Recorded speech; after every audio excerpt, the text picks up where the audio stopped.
Alrighty. What I'm actually going to do now is pass out a description of the mock exam and exam 1, which takes place two weeks from today. So the mock exam is going to get posted. I'll post it to Canvas this weekend.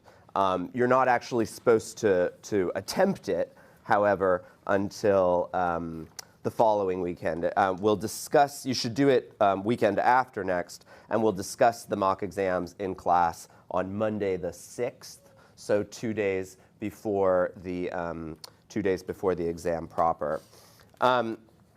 So the mock exam will mimic the structure and timing of the first 4 sections of exam 1.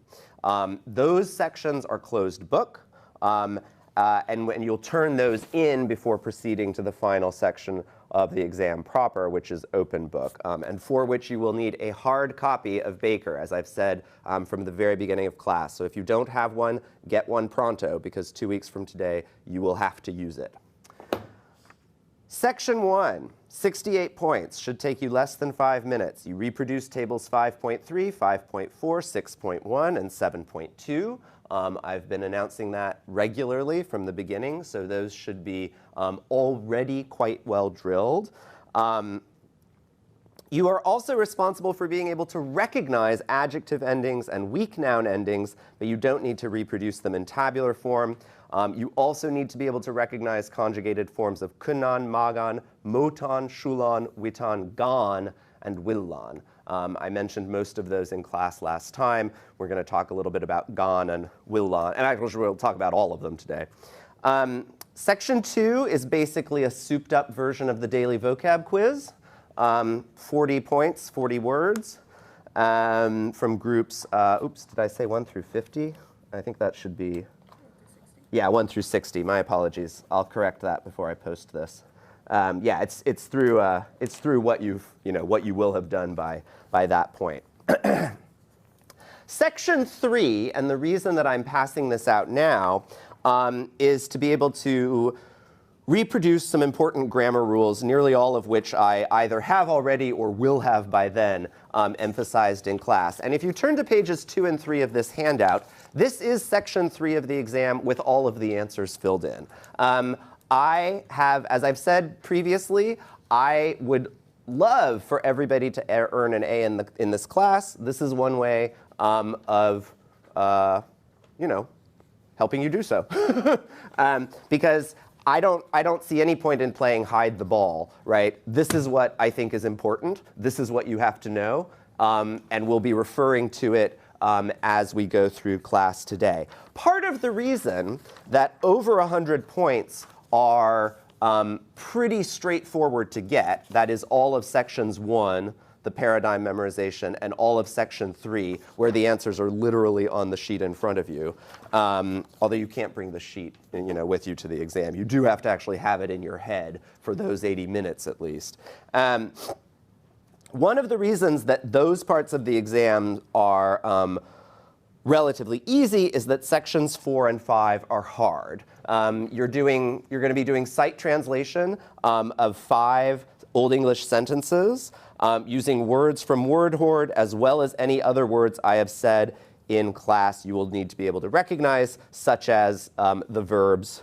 I think it's only the verbs. I'll double check. I'll go back to the exam and make sure this is true. But I believe it's only those verbs listed in above: kunnan, magan, motan, shulan, witan, gan, and willan. These sentences are designed to be hard. I don't expect anyone to get 50 out of 50 points on them, although people have surprised me in the past and done so. But I give partial credit quite liberally. So make sure to tell me what you know, show me what you know, rather than just give up or get stumped, because you can have a translation that's really quite wrong in a lot of ways and still get 6 out of 10 points on a given sentence. All right?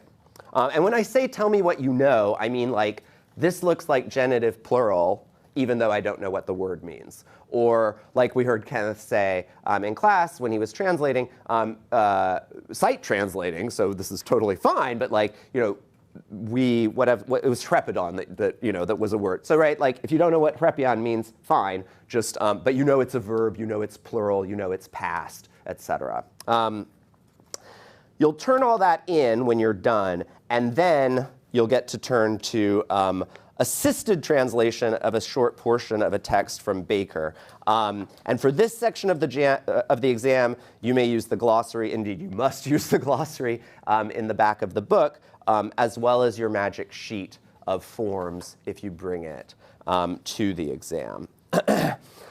Under that, I say, by design, this is tightly timed. I've emphasized from day one the importance of learning your paradigms so you don't have to go running back to your magic sheet every time you see a word. Of course, you will already be tested on the paradigms in section 1 of the exam, but you'll be sort of implicitly tested on them as well by how quickly you can complete section 4. So when the mock exam is posted and you do it, there is no section 5. I'm not giving you an assisted translation. You're already going to be doing assisted translation when we start translating Alfrich's preface to Genesis next week. But I would time yourself for sections 1 through 4 to make sure that you're kind of getting through it along roughly the time frame laid out here. And as I've said again before, you may not share any materials during the exam. Everyone must have their own copy of Baker and the magic sheet if you wish for use in section 5. Fair warning. Any questions on all that?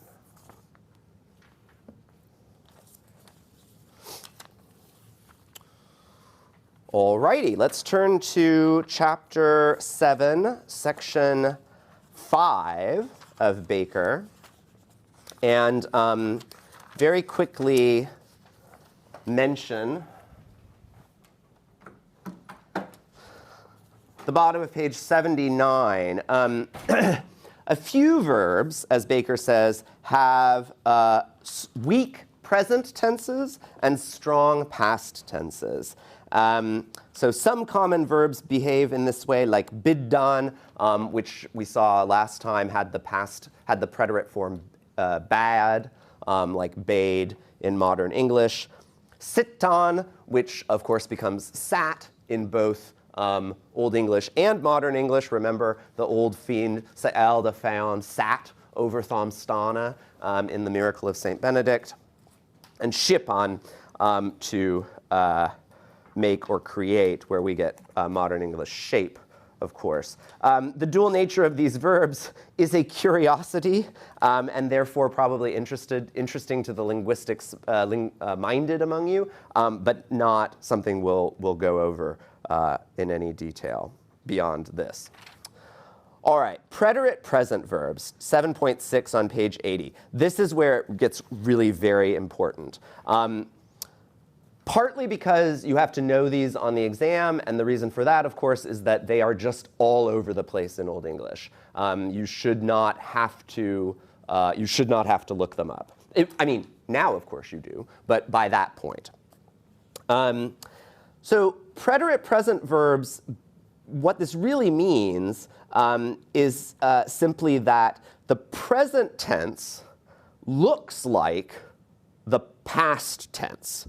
That is to say, they are preterite in form, but present in meaning. Latin and Greek have some of these as well. So oida in Greek, novi in Latin, both words for I know, they actually have perfect perfect forms, but present meanings.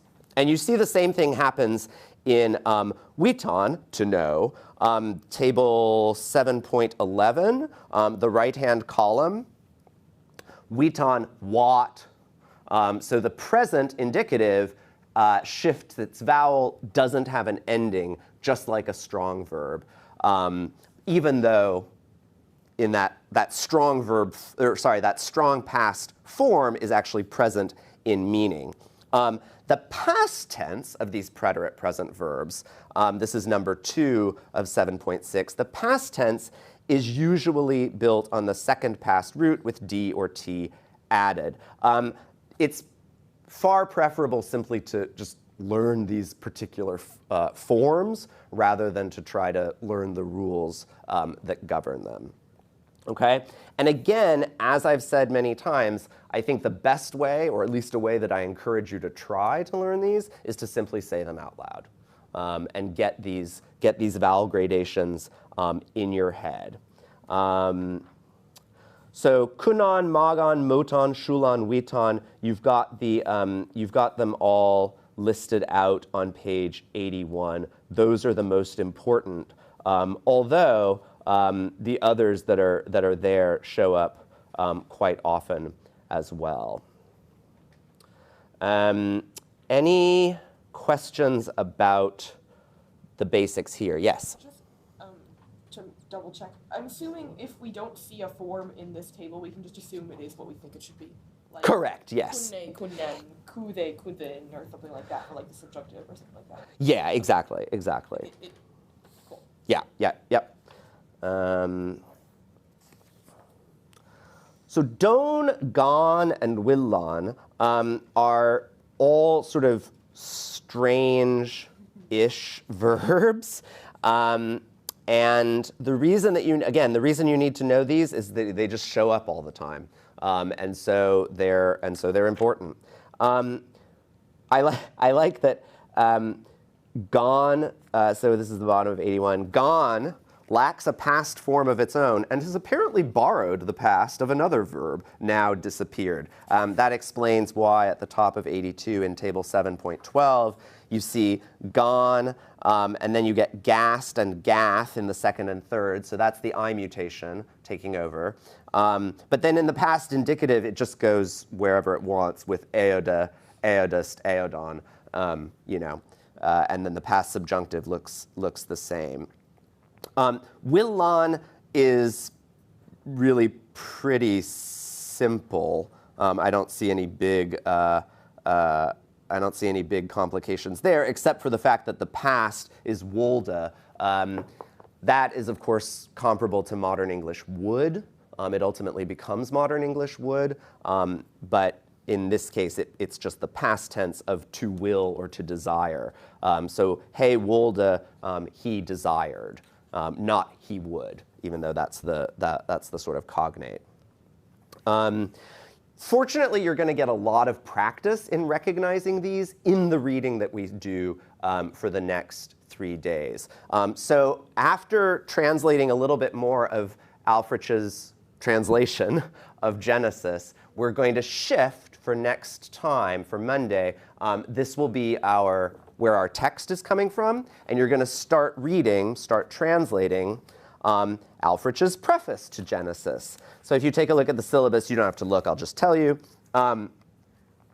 We are going to start translating, you're going to start translating, that is, lines 1 through 24 of Alfrich's preface to Genesis, which starts on page 199 of Mitchell and Robinson. I encourage you to get started early on this. It's a lot of translation when you haven't done really any of it before.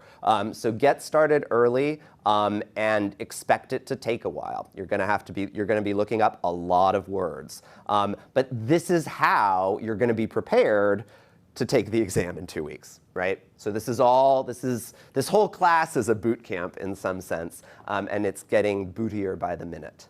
All right. Yes? So are we turning in the translation of the... You do not have to turn it in, but your performance on the translation when we go around the room and translate will be part of your participation grade in class. So excellent question. That said, if you want to turn in your translation, I will happily look at it and sort of mark it up. But it's not a formal homework assignment that gets turned in. Glad you asked. Gotcha. Thank you. Any other questions? It's really pretty fun. I mean, it may sound like the preface to Genesis. I mean, that may sound pretty boring, but honestly, it's kind of a cool meta moment because, of course, you are translating Genesis. Alfred is translating Genesis. Alfred is very nervous about translating Genesis, as you're going to hear. So it's I don't know. I think it's pretty fun. I'm a fan of Alfred. So we'll get to talk more about him next time. All right, back to Baker and verbs. So negation, we've already talked a little bit about this back on page 82.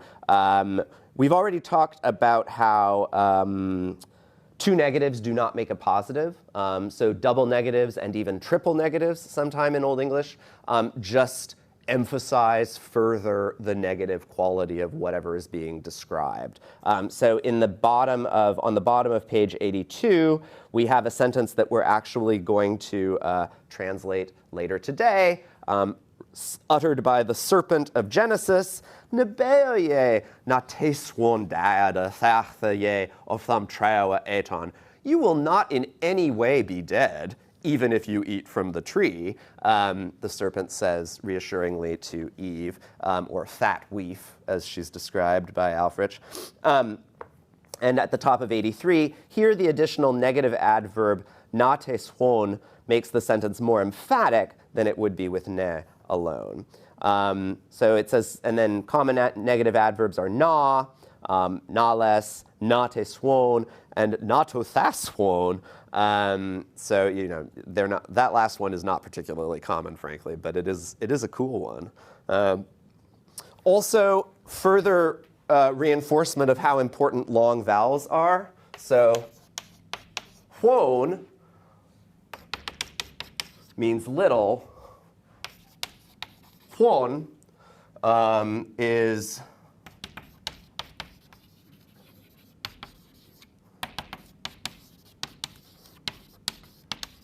the instrumental interrogative pronoun. So little by what means, right? So bear in mind, always be looking for these macrons over vowels. All right, back to page 82. So this is also very important, the paragraph right under the first quotation. So ne is contracted with certain verbs. For example, nis, so ne plus is not. Nas, which is ne plus was not. Nath, does not have, from ne plus hath, and so on and so forth. And then the last one, nolde, noldon, nach, does not have, from ne plus ach. Not, N-A, N long A-T, does not know, from ne plus what. Notice that all of the verbs so contracted begin with a vowel, an H, or a W. These don't have to be, the author doesn't have to do this to perform these contractions, but I would say 70 to 80 to maybe 90% of the time, whoever's writing does. So you should get very used to seeing and be ready to recognize on the exam forms like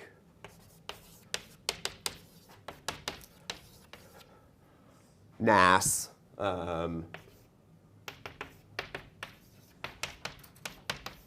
nis, and so on and so forth.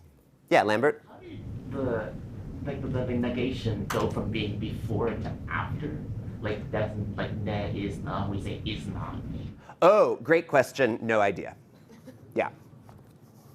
I think the short answer, yeah, I don't know. But it's a good question. Others?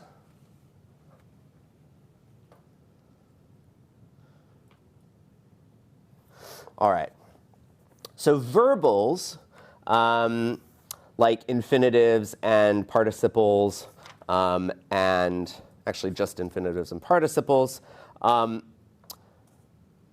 7.9.1, verbs of knowing, seeing, hearing, and commanding may be followed by an accusative object and an infinitive expressing what that object is doing or should do. We do this in modern English still with like, I saw him dance, but in Old English that would be, I saw him to dance. It would use the infinitive form of the verb. It also uses this construction more frequently than we do. So for example, well, actually, those are all examples that we would use in modern English. I guess the first one, depart from me, for I see you are persevering in abstinence, which is, sounds like we came in the middle of a very spicy conversation. There in modern English they translate it as a participle, whereas in Old English it's a infinitive, but it's pretty typical. Take a look at the bottom of the page, though, because this is effectively how Old English uses the passive infinitive. There is no passive infinitive form in Old English like there is in Latin and some other languages, but the way they express it is simply with the only infinitive form, that is the active, and you see that down at the bottom. An sekünk tha heit niemand sifer des lava and je bringen he binnan Malmesbury, which is a great way to say Malmesbury. And then the king commanded, they have bracketed, someone to take Seafarth's widow. You could functionally translate that, and I would perfectly well accept, then the king commanded Seafarth's widow to be taken and brought into Malmesbury. And then at the top of the next page on 84, Baker makes that explicit. The inflected infinitive, this is actually pretty important because it shows up surprisingly often. The inflected infinitive is where you put an ne on the end of the infinitive. So asmayana from the verb asmayan, you see that double n and then an e at the end. It's mostly used, as Baker says, with beon, so a form of the verb to be, to express obligation, necessity, or propriety. So the example there, het is ut jarnliche to asmayene, it should further be diligently investigated. So the verb is simply, the conjugated verb is simply is. There is no should explicitly. The should functionality of that translation is expressed by the inflectedness of the infinitive, okay? So what this means is that yet another thing that any could be is an inflected infinitive, if, of course, the first part of the word is an infinitive, okay? So just another thing to be on the lookout for.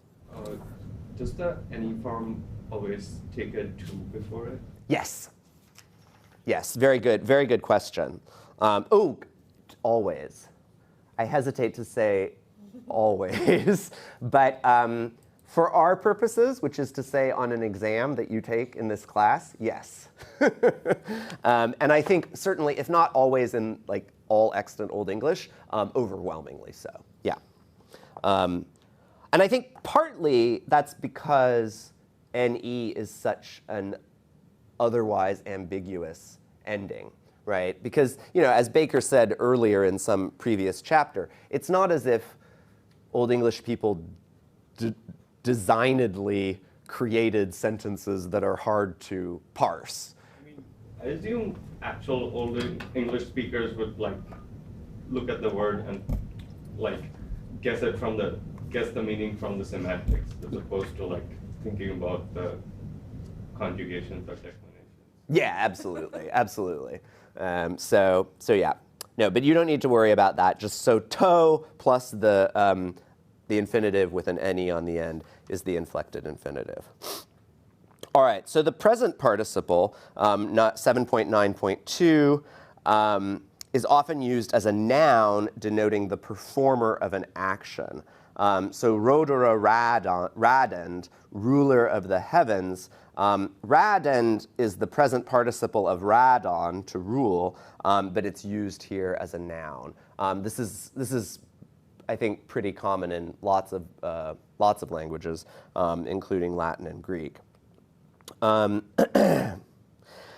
Take a look at the bottom of that page, though. So a construction, or I guess just below that, a construction consisting of a noun or pronoun and participle, both in the dative case, is sometimes used where one would expect an adverb clause or another construction expressing time or cause. The noun phrase may sometimes be introduced by a preposition. This is a little bit like the ablative absolute in Latin or the genitive absolute in Greek. So these his rebus gestis, famously, these things having been done, or with these things having been done. Caesar, did whatever else happened in the sentence. Here we have, let's see, the second of these.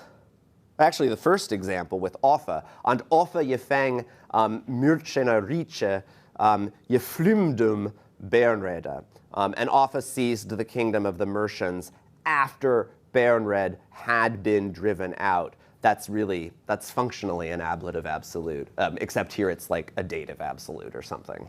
And in this case, there is no preposition, but in the next examples, be him liviendum, and then that does take a preposition, that does use a preposition. The next one does not, him forthfarendum. So you may or may not get one, but you should add this mentally, or indeed scribally, to your list of the many things that the dative case can do in Old English.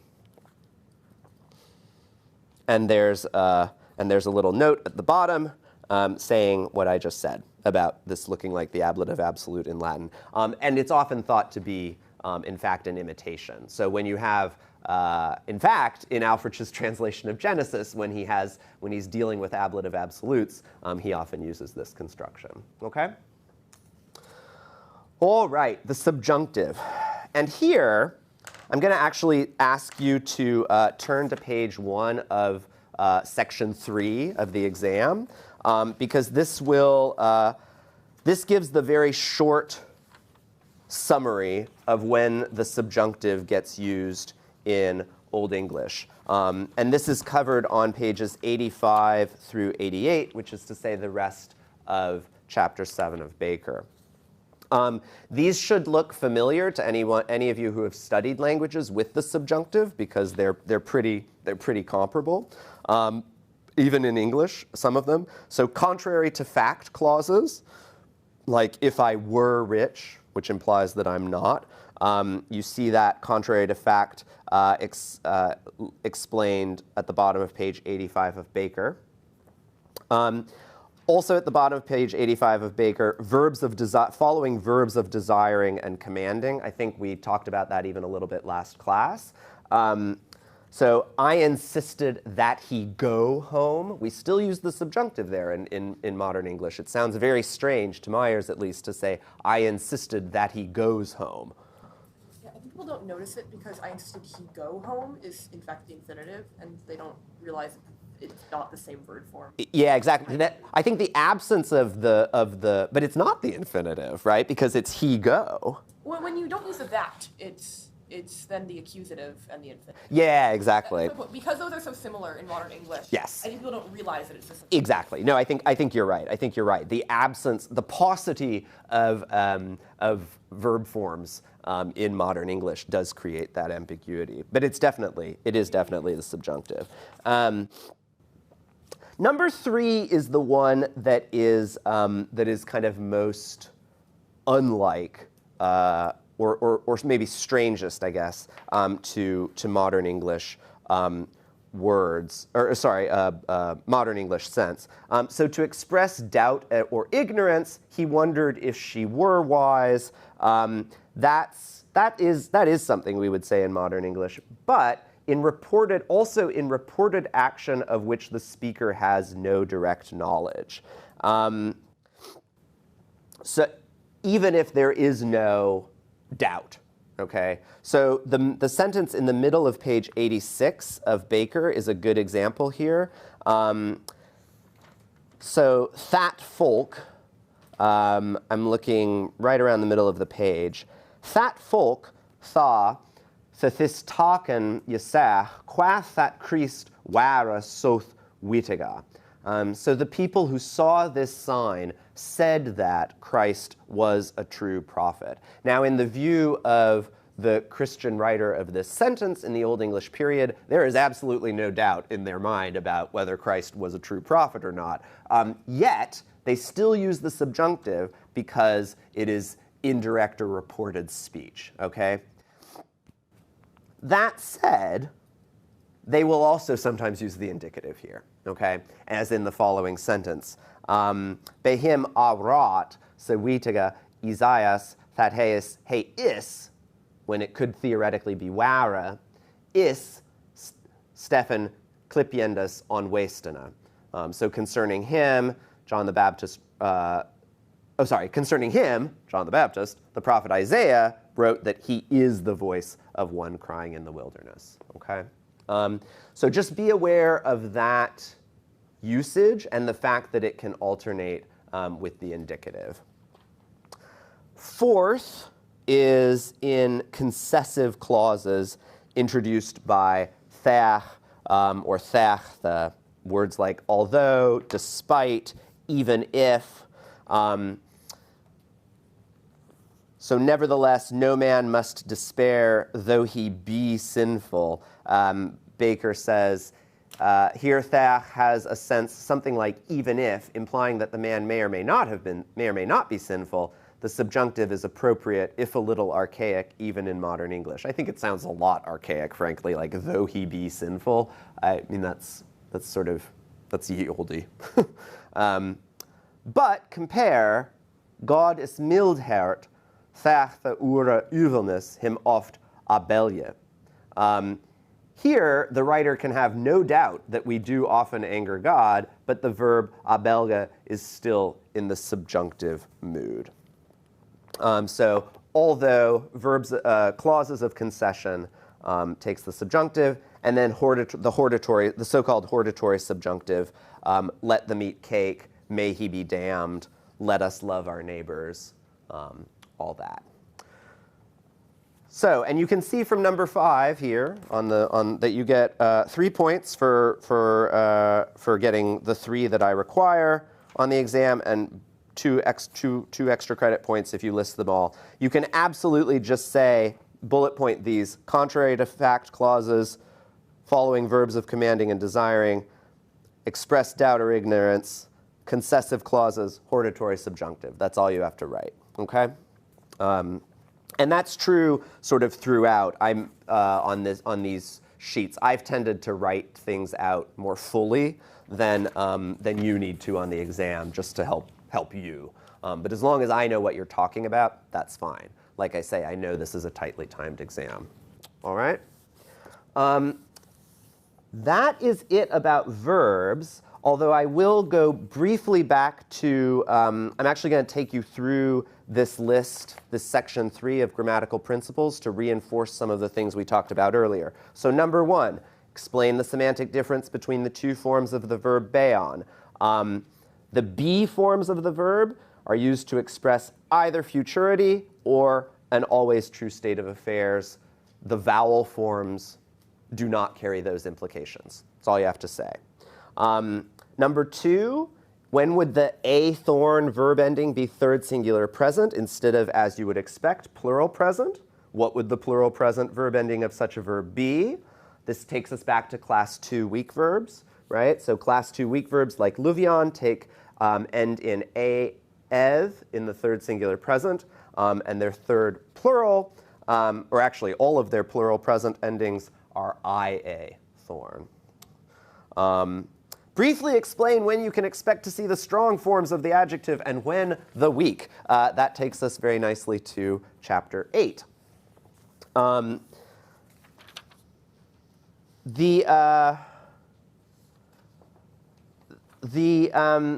The the most important thing to know about adjectives, which I think I emphasized last class as well, is that adjectives have strong and weak endings. But unlike verbs, which are always just strong or weak, with the exception of those very few that have weak presents and strong pasts, all adjectives can be either strong or weak depending on the context. So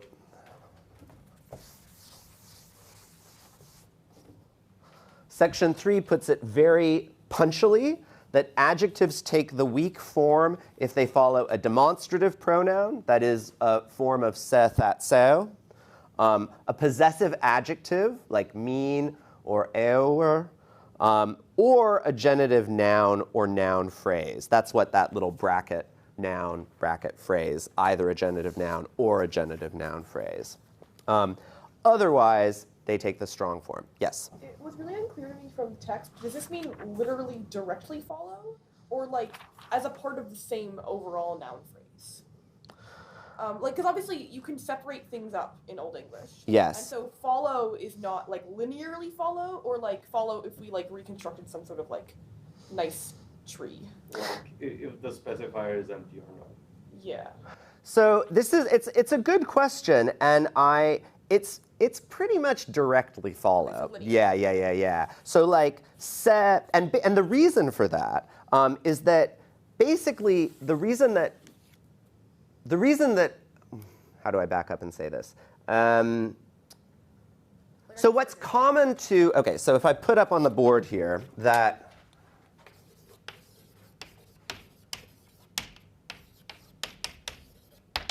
if we have weak adjectival forms after se, that, seo, what was the other one? Genitive.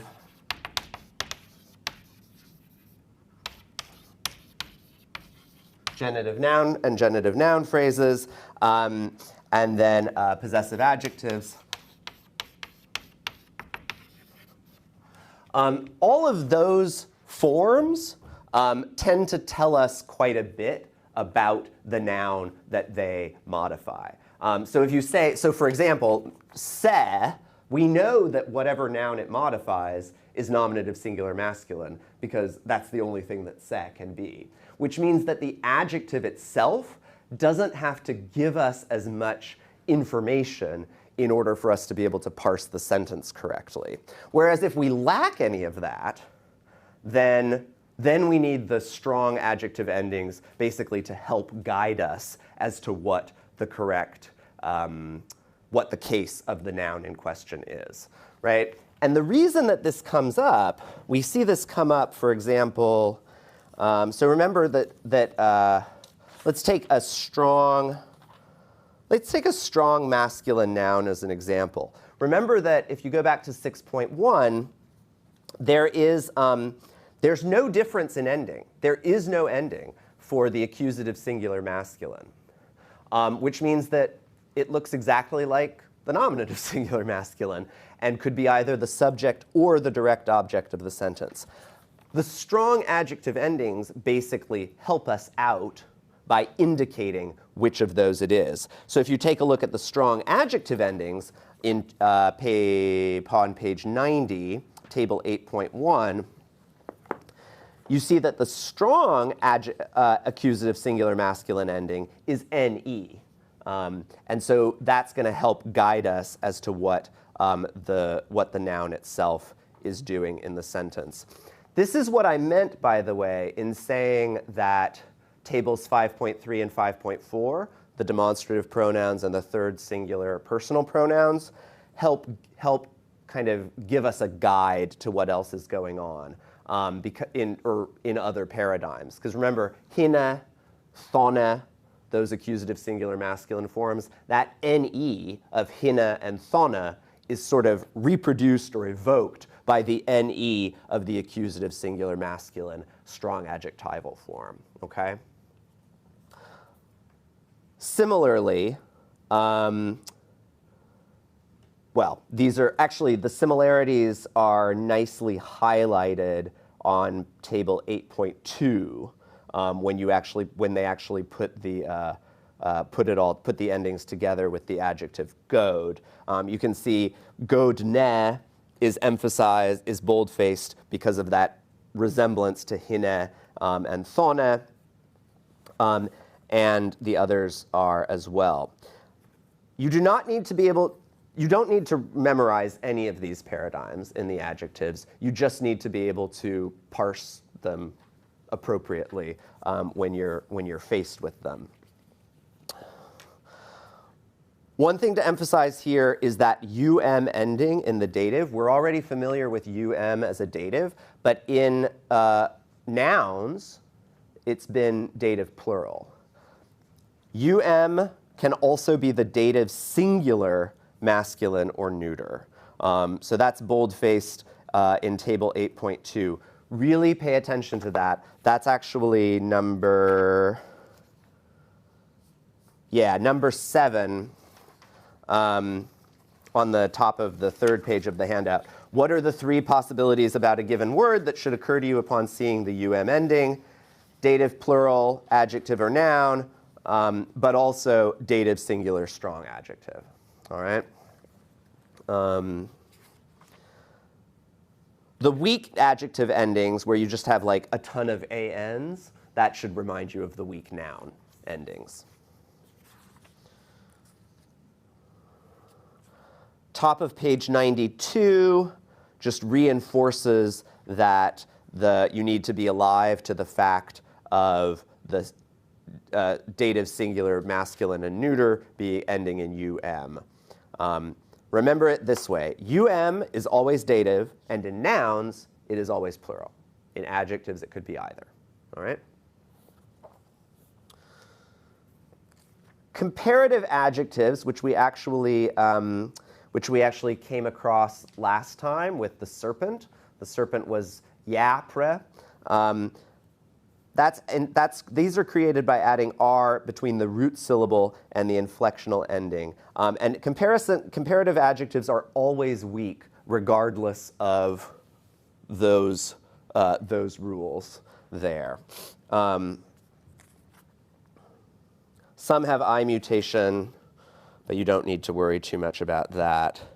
Bottom of page, or middle of page 94 rather, comparative adjectives sometimes cause problems for students who are not on the lookout for them, or who confuse comparative R with the R of the feminine genitive or dative singular ending, RE, or the genitive plural RA. Again, context should help here. Just remember that it's a possibility that it be, it is possible that it be, to use the subjunctive, a comparative adjective. The shift, by the way, from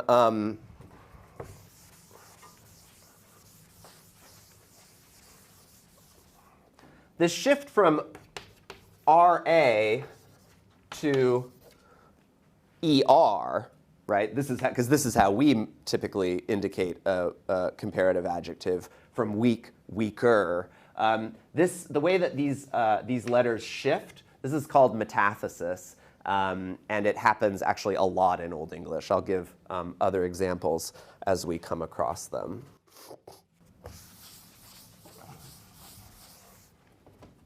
Sometimes, in fact, so brid is the Middle English word for bird. Bird is the Middle English word for woman. And that's going to shift to, and those are going to shift. Bird, this is Middle English. Brid is going to become bird, and bird is going to become bride. So just a little tidbit. Finally, 8.5, the adjective in the noun phrase. This is basically just reminding us that adjectival endings, how do I put this? I think the most important thing to note here is just that strong adjectives are very, very, very helpful because they're much less ambiguous than almost any other form that you're going to run across in Old English. So just be on the lookout for them wherever you see them. All right, any questions on all that?